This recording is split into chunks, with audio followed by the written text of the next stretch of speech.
el asambleísta de la Izquierda Democrática, Andrés Páez. Andrés, muy buenos días, gusto de verlo, ¿cómo está? Gracias, Rodolfo. Muy contento de saber el desenlace que se va dando en Libia, donde un genocida está prácticamente fuera del poder, a pesar de la posición realmente vergonzosa de la Cancillería ecuatoriana de pretender cuestionar un acto de salvaguarda de los derechos humanos fundamentales de personas inocentes que han sido torturadas y asesinadas durante casi 40 años por este dictador genocida. La información internacional respecto al tema libio, ya que usted lo menciona al comenzar la entrevista, es de que si bien ya las fuerzas de la oposición o rebeldes o como se las quiera llamar, las que están agrupadas en el Consejo Nacional de Transición, que ha sido reconocido ya por Estados Unidos y la OTAN, han tomado lo que era el complejo del Palacio Presidencial de Gaddafi, pero no lo han encontrado a él. Y una información curiosa, parece que ha llamado por teléfono al presidente de la Federación Internacional de Ajedrez y le ha dicho que él está bien y que está luchando en Trípoli. Yo no sabía que el coronel Gaddafi era ajedrecista. Ahí sí que no tengo idea. Bueno, se conocía por esa afición, pero sobre todo por su afición a la tortura, a los derechos humanos, a la supresión de todo tipo de división de poderes, a ejercer un mando realmente cruel en contra de sus ciudadanos, y creo que esto vaticina una victoria de la humanidad, y la resolución que se adopta por parte de organismos internacionales es en defensa de los derechos humanos de los inocentes que están siendo ultrajados por este genocida desequilibrado que ha estado durante años allí solamente por su voluntad y en contra de la voluntad de la inmensa mayoría del pueblo libio. Además, es muy importante la noticia de que Libia aparentemente volvería a producir petróleo, aproximadamente 2 millones de barriles de petróleo diario, lo cual permitiría también que se produzca un impacto en el precio del petróleo, y claro, eso tiene una connotación que irradia a nivel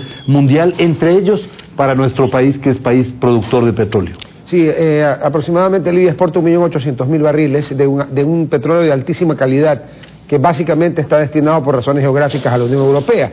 Italia y Francia aparentemente son los mayores compradores. Ahora, saltando como los huracanes... Una cosita adicional, Rodolfo, sí. El tema de Siria, la resolución del Consejo de Seguridad de ayer, hay que aclararle al canciller ecuatoriano de que la resolución es hacer una misión para que vaya en salvaguarda de los derechos humanos de los inocentes que están luchando en Siria.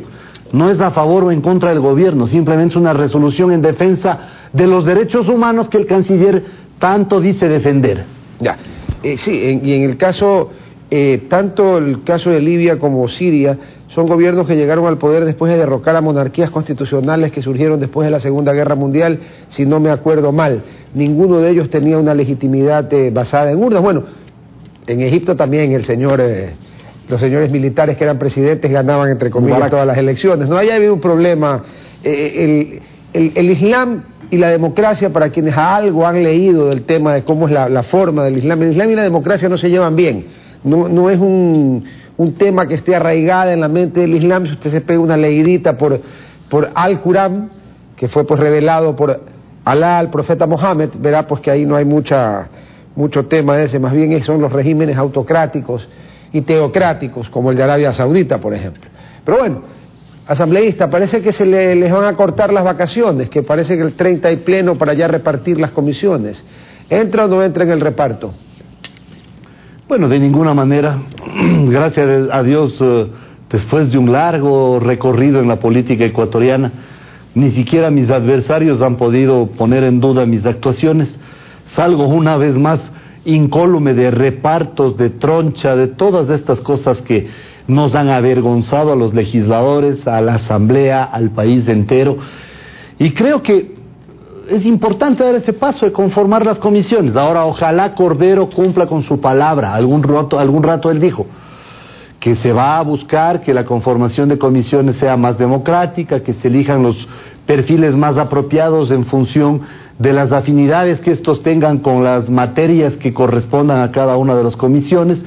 Ojalá se cumpla. Yo creo que eso sería bueno para el Parlamento, bueno para él, que va a tener un difícil trance en conducir una asamblea que tiene casi un empate técnico, una asamblea sometida a los intereses y a los designios de 4 o 5 asambleístas de alquiler, y creo que esto le va a favorecer al propio presidente de la asamblea. Y que esta reconformación permita, Rodolfo, algo fundamental, que la asamblea recupere su papel fiscalizador. No podemos convertir a la asamblea en una simple agencia de Carondelet y que sea un alcahuete de las incorrecciones que se cometen en el gobierno nacional. Pero doctor Páez, le ruego corregirme si yo me equivoco, pero ha sido las distintas variantes de la asamblea, empezando en Montecristi y continuando con lo que se llamó el congresillo, las que en un acto no sé de qué, aparentemente de desprendimiento,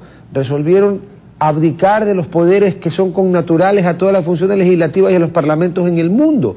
Y aquí en el Ecuador pasamos de la Constitución del 98, que era un saludo a la bandera, a la tarea fiscalizadora, porque era prerrogativa del presidente si despedía o no despedía a un ministro encontrado culpable en juicio político, a lo de ahora, que es pues, usted sabe que si 6 personas en la Comisión de Fiscalización no quieren un juicio político, usted puede tener 100 firmas que no hay juicio.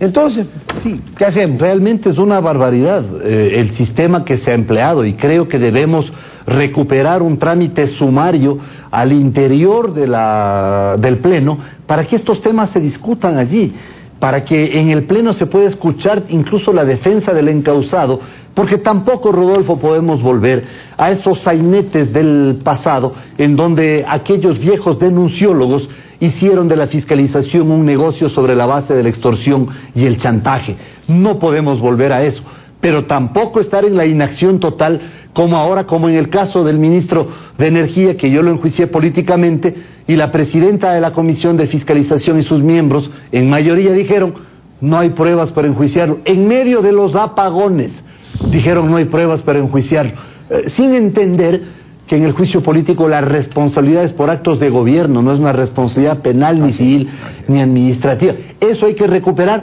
pero también, Rodolfo, la iniciativa legislativa de los legisladores. Más de 300 proyectos de ley están congelados en el despacho del presidente de la Asamblea, y de esos 300 proyectos de ley, 298 son de legisladores. No puede ser que la Asamblea se dedique solamente a despachar los proyectos que vienen de Carondelet. Hay una enorme cantidad de proyectos, fundamentalmente de opositores. ¿Qué no es que queremos con eso derrocarle a Correa? No, contribuir para mejorar la legislación, por ejemplo, ese mamotreto vergonzoso que es la Ley de Servicio Público. Lamentablemente se nos fue el tiempo. Efectivamente, esperemos de que este Congreso, estos 2 años, sean más fructíferos que los primeros. Muchísimas gracias por acompañarnos. Ojalá. Buenos días, nosotros vamos a...